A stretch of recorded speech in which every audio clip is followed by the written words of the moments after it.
जलवायु परिवर्तन और खाद्य सुरक्षा जैसी जटिल वैश्विक चुनौतियों के बीच फसल सुधार के लिए आनुवंशिक इंजीनियरिंग को अपनाना वर्तमान विश्व के लिए एक महत्वपूर्ण आवश्यकता बन गया है। इस वीडियो में हम आनुवंशिक रूप से संशोधित जीएम फसलों के विषय में चर्चा कर रहे हैं।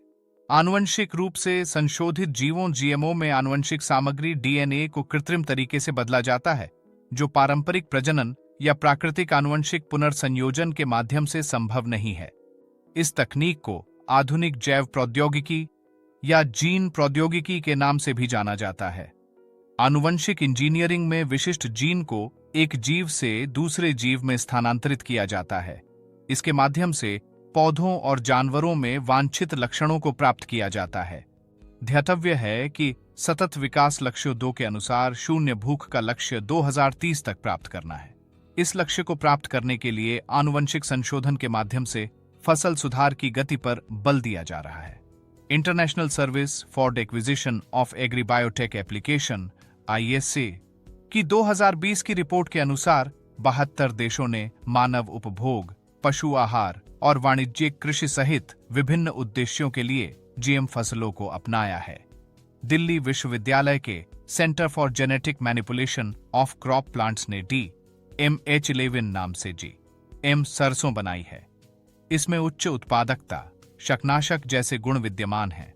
हालांकि जीएमओ फसलों की कृषि में पर्यावरणीय और स्वास्थ्य संबंधी कई चुनौतियां भी हैं, जैसे सार्वजनिक स्वास्थ्य, पर्यावरण, खाद्य श्रृंखला पर आनुवंशिक रूप से संशोधित जीवों के क्या परिणाम होंगे।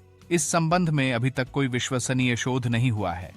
इन फसलों से आनुवंशिक स्तर पर अप्रत्याशित और अपरिवर्तनीय परिणामों का जोखिम है, जो विषाक्तता जैसे मुद्दों को जन्म दे सकता है। कीटों में प्रतिरोधकता का विकास आनुवंशिक रूप से संशोधित फसलों के समक्ष चुनौती उत्पन्न कर सकती है।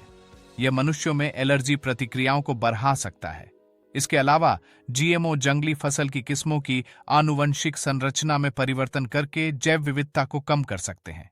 जीएमओ का विकास नैतिक चिंताओं को भी पैदा कर रहा है।